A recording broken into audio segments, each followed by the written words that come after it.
Hello to everyone. Today we continue to talk with women, to stand in solidarity with them and to listen to their demands. Pashtana Durrani is here with me. Pashtana is an Afghan human rights defender, women's rights activist, and founder and executive director of Learn, that supports women and girls' education in Afghanistan. Hello, Pashtana, and I'm very happy to meet you, albeit online. Thank you for offering your time. I assume you're exhausted and overwhelmed. First of all, how are you? I'm fine. I'm holding up. I'm fine. Thank you for having me, by the way. Thank you. My question would be first, of course, I want to learn more about Learn. So can you tell us about the work you have been doing with Learn in Afghanistan to support the education of women and girls? We right now in Afghanistan, we are focusing on the humanitarian crisis and also the educational crisis that are up and rising. We are covering families and getting them groceries that they need. We are helping the refugees on the other side of the border to get them whatever that's needed. In terms of necessities like sanitary kits, groceries, food, whatever, clean water. So that's the first thing that we have been doing. But overall, the goal of Learn is to educate girls is to the fact that we lack resources when it comes to teachers, we lack resources when it comes to books and stationaries. We try to focus on filling that gap, making sure that there is a bridge between that and that the people are not left out because there is no teacher for maths or bio, or there is no book for bio or physics. So we try to focus on that a lot. And apart from that, we also run yearly campaigns for menstrual hygiene management, which helps girls combat menstrual hygiene issues, and at the same time they continue going to school without missing lessons. So those are the three different things that we have been doing right now, and I guess that's it about Learn. Thank you. The next would be as you are probably asked many times now, the Taliban have announced that women in Afghanistan will only be allowed to study at university in gender segregated classrooms, and Islamic dress will be compulsory. So as we worried, we are facing gender segregation at universities, and which this I assume will be true for all aspects of life, I assume. So female students will only be allowed to be taught by women. And Haqqani, I believe, also said that subjects that are taught at the universities would be reviewed. What will be the consequences of this decision for women, girls, and men actually in education in Afghanistan? The fact when they say Islamic code, dress code, I find it very weak, because Islamic dress code says that you're supposed to show your face, you can show your hands, and you can show your feet. Overall, you should be covered. Now that's one side of the story. How are you covered? How many layers you wear? That's again up for discussion, ijma and qiyas, or whatever you want to say. Now, Afghan women, if I stand up right now, and if I'm going to be honest, if I do this, and apart from this, when you do this, you cover up yourself. You are done. If I'm not showing my hairs, and if I'm not showing my hands, and my whole dress is till my ankles and toenails, so you cannot see me, right? And I'm wearing 2 layers. So now just let's say we talk about all these girls who are going to all these universities. They're already covered in some sense, right? They wear different sort of layers. They're already covered to hands are shown, feet are shown, and face is shown. Nothing else is shown. Afghanistan is not a European country to have that sort of dress code. And it's a very cold country, to be honest. People try to cover up as much as possible. So I find it very funny when they use Islamic dress code, but they don't know how many layers. They don't know how to specify it. They try to make this one uniform, and then they impose it on everyone, which is not right. Islamically, under the Sharia, you're supposed to cover up yourself, but you're not supposed to be imposed into it. That's the first thing. And the second, and to be honest, it's not a priority. Even if it's covering up, it doesn't matter. At this point, it doesn't matter. We are a weak, institutionalized country. Our women have to struggle, and covering up is not that sort of a big thing, a big hurdle in getting education. Segregation, when it comes to gender segregation, let's say in my house, when girls grow up, we don't interact with our cousins a lot, with the male cousins. In our marriages, most of it's gender segregated. In schools, it's gender segregated. The schools for girls are different, for boys are different. When you go to university level, it would have been segregated only if we had more women professors. Only if we had more women professors, we would have gender segregated classes, because that's how Afghanistan works and functions.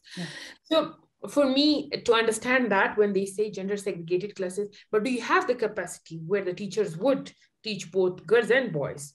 Do you have female teachers for the same subject, like IT, which is a subject where we don't find a lot of women? In my own university, American University, that facilitates everything. We had one female Afghan teacher for IT, and we had I guess 10 or around that figure, male teachers from Arab countries who were teaching IT.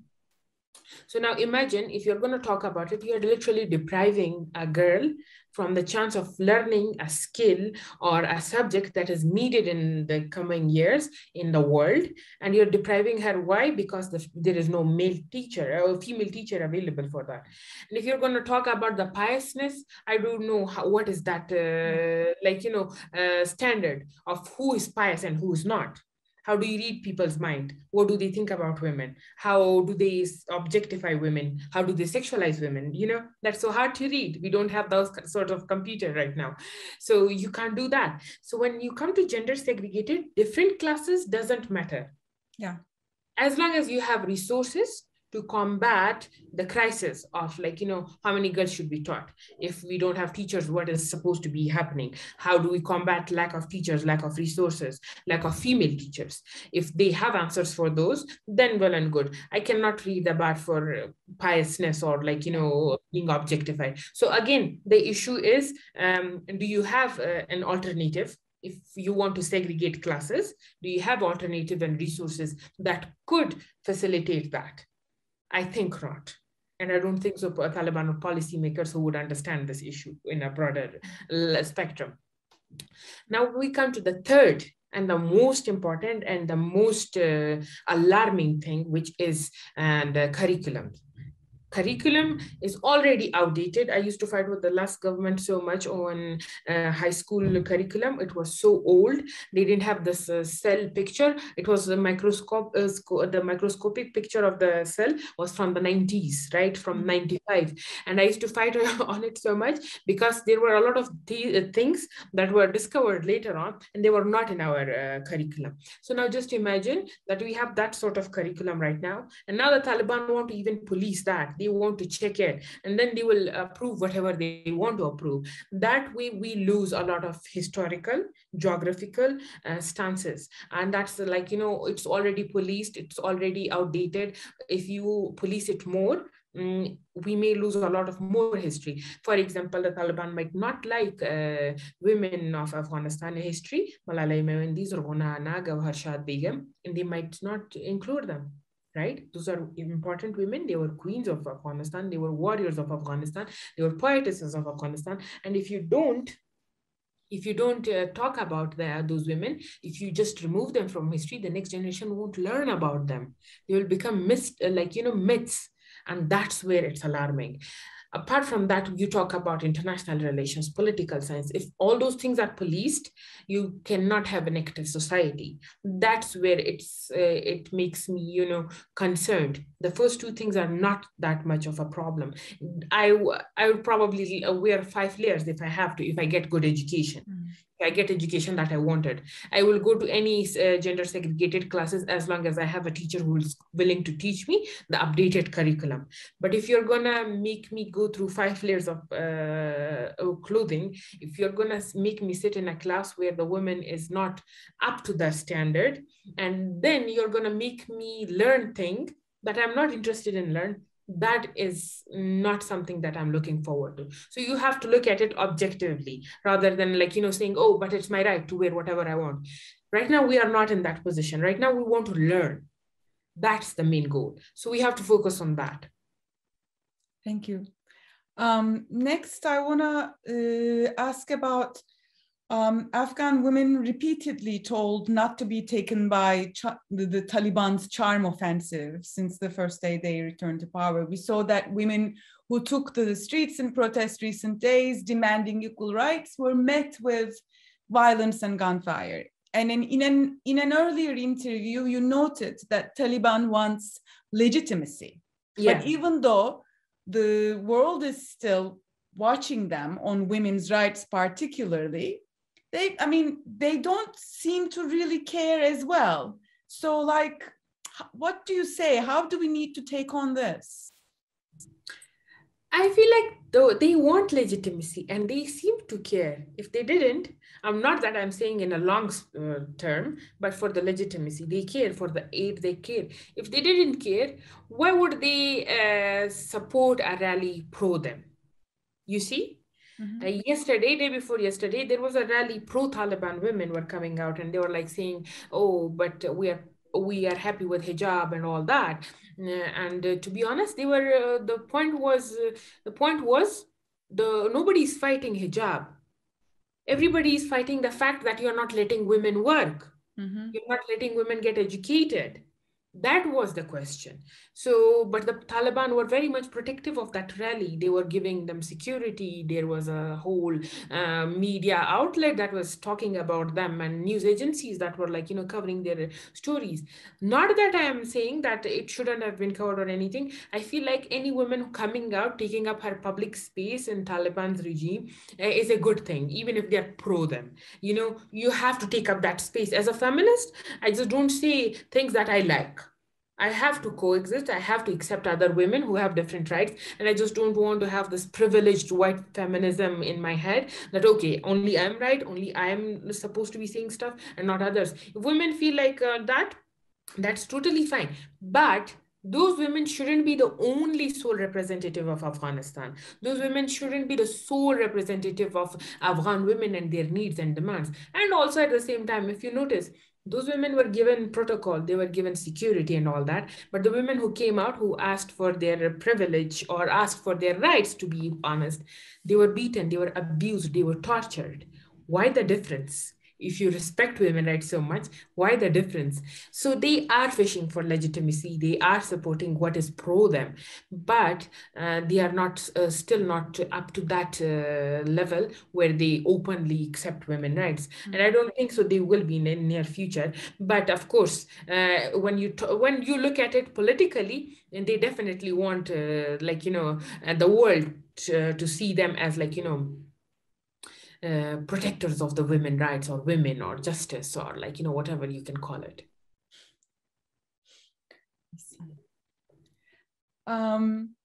So most of the international media is at the moment in Kabul.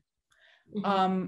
There is less and less information about the other provinces and anything outside. Even from Kabul, we probably hear less information. Do you hear or receive any information from Afghanistan, particularly about women's access to everyday life?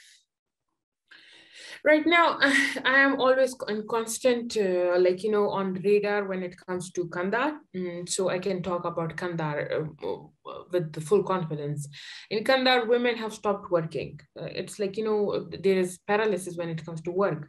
Women teachers, that's like a workforce in Kandahar. We are a very conservative province, to be honest. And the only appropriate work for women in Kandahar is either working with schools, working as an educator, or working in a respectable NGO in women's section. Mm-hmm. For right now, NGOs are not working. They are remotely functioning. Women are all functioning from home when it comes to work. Teachers are not going. High school teachers are the good paid teachers and they are not there. At the same time, the principals, the teachers, most of them either have fled. If not fled, they are trying to hide and still trying to wait and see how it's going to work, how it's going to function. So you have to understand that the provinces right now, there are different provinces, so there might be different feelings among them, but the general feeling right now is less students are going to maternal health care studies. I'm in touch with this Institute of Healthcare and Sciences, and the girls are not going to classes.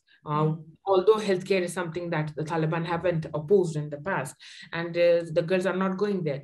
The NGOs are working remotely, the schools are not open, and there are not a lot of other jobs that women do anyways, right? So the general feeling is fear. The general feeling is feeling of like, feeling uncertain, unsure, and they need some sort of a surety before they can move forward and talk and work. I understand that you will continue to seek ways to support education of women and men across the country. What are the ideas you're working through at the moment, and how people listening to us can take part to support and stand in solidarity? We definitely are exploring ways where we can work on with Afghan women and stand by them. And of course, being one of those women whose university just closed down and who is working remotely, it's hard to understand, it's hard to get used to way of life where you do go to bank by yourself, you go to a supermarket by yourself, you are the breadwinner of the family, and then all of a sudden you're just limited to a room and you're not told to mobilize or socialize or anything like that. So it definitely affects you. But right now, Learn overall is focusing on developing a network of healthcare workers, trying to get them through their education so that they can graduate with their degree. That's the first thing that we are focusing on right now. The second thing is, if they open up schools, we are definitely going to support the lack of teachers, lack of resources, because Afghanistan is not going to receive all the aid that they used to in the past. And at the same time, they won't be able to receive the support that they had in the past. Most of the teachers might have fled or become refugees. So we want to try to fill that gap. But if the schools might not open, we try to focus and find the students and develop a network, start giving them online classes. And launch these online satellites in the space when it comes to Afghanistan, so that the students can learn online from any device. All they have to do is connect to that internet, and or there will be a landing page which will open up and they can continue learning in their local languages. So we are all exploring all these different aspects. Yeah. If schools open up, how do we want to support? If the schools don't open up, how do you want to support? How do you support healthcare? How do we support women's work? For example, we are developing this course of 6 months where if an educator or unskilled woman continues learning through this course for 6 months, she can continue earning post 6 months when she graduates. So we are exploring all these different ways, I'm going to be honest. And if the things open up, if women return back to work, if women return back to classes, teaching and girls learning, we support them. Yeah. We make sure that there is support. If that doesn't happen, we have alternative of the courses that they can learn and earn from. And the same goes for like teaching and, becoming someone skilled. So we have to explore all these different ways. At the moment, we are just trying to find strategies. We're putting strategies in places just to continue. And people can definitely help us by amplifying Afghan voices. I'm always going to say that first, making sure that they put out a word on the sort of work that they feel like, okay, this might help Afghan women. It's not just about Learn or Pashtana Durrani. Any person that they feel like, okay, this person might be genuine, they might not be corrupt, they might be helping the actual Afghans on the ground, support them, help them, donate to them. And the same goes for Learn. If you cannot donate, share it in your network. If you cannot share, maybe talk to someone, maybe connect with us. We have so many people who send us applications of like they want to teach, and we're trying to note down their numbers and names. And once we want to know if the schools open up, how do we want to and bring them in? If they don't, how do you want to proceed? So you can definitely help from wherever you want. It depends on you how you want to help. Yeah. If people are interested in participating in the education part of this and contributing to that, either financially or physically by their intellectual capacities, how do they get in touch with Learn or you? They can go to our website. It's called www.learnafghan.org, and they can just submit an application. We are noting down all the names of the people who have reached out to us, and then we'll be getting in touch with them once everything is in place. Yeah. So coming to close up slowly, almost all of the representations, such as the embassies, have left, but there are still people who are eager to leave because of the challenges they might face in now or in the near future. Are there still mechanisms left for people in Afghanistan to leave the country safely, or will they be forced to irregular routes? Because I don't even know if it's at this point possible for people to leave through irregular routes while Taliban is controlling all across the country and the checkpoints. Honestly, at this point, checkposts and all these things are covered, and also there are no visas being given to Afghans right now. By the regional countries, they are not giving us. Like Uzbekistan has not issued visas; they have closed it down. And Tajikistan is the same thing. They keep on saying it will open up, but we don't know when. Although Tajikistan has been very friendly towards Afghanistan, very respectful of the whole idea, and at this point, they are the only country that are standing in solidarity with Afghanistan. India has tried a lot, like giving e-visas and all that, but at the same time there are no flights to India and you can't just cross into India, right? So that's a huge issue. There are visas, but there are no flights to get onto. Then there is Pakistan. Pakistan has stopped issuing visas, but at the same time people who are getting through the Spinboldak border, they're finding it hard to stay in Pakistan, and they are already either harassed, or even if for example they want to leave, they're not given exit permits because they crossed illegally, and even if they want to go to a third country, they're already being stalled. Their process is stalled. They're told that your work will be done tomorrow, but then it takes around 15-30 days. So people are just being stalled, and nobody wants to stay in Pakistan for that long because it will affect them in the near future one way or the other. They have a risk, they are at risk people. So all these different countries, with Iran, they have closed their borders. Iran is not functioning right now. People cannot get to Iran, and even if they do, it's very hard to leave from Iran because of the fact that Iran and US doesn't have good relationships and diplomatically. And even if you end up in Iran, how are you going to apply for visa? That's a huge issue.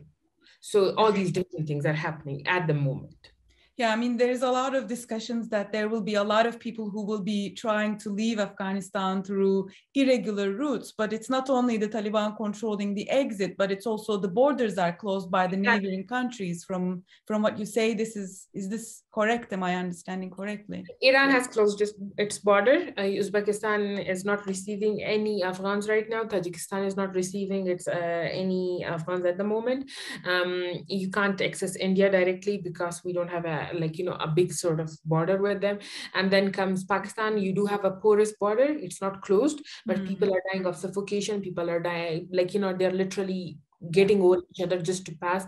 And even if you get to Pakistan, you don't get an exit. You don't get a clear route to leave. You're tortured into different ways of being stalled and all that. Also, all those things.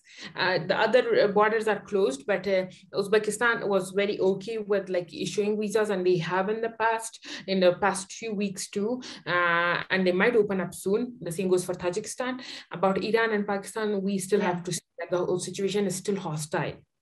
Yeah. As you might know, there are ongoing discussions of Turkey's involvement to support the operations of Kabul airport. On the other hand, Turkey is unwilling to accept more refugees or migrants, including from Afghanistan. And many countries are somehow negotiating with Taliban or saying that, we are critical of Taliban's approach to human rights and the violence against journalists and so forth. But from another perspective, many European countries are also eager to normalize the process to avoid accepting more refugees, even returning Afghans back to Afghanistan. And EU is definitely leading this anti-migration rhetoric. So what would be your response to those migration policies in terms of accepting Afghans as migrants, refugees in their countries? I think if the European Union is not keen on receiving Afghans, They should have thought about it in the past 20 years. They could have made good mechanisms. They could not have funded only programs that were limited to Kabul. They could have focused on rural areas, and they could have made sure that the money that was coming into Afghanistan, there were checks and balances in place. And not every other child had to go and pick up a side in the army and die and get buried, or become part of the Taliban and become a violent teenage soldier.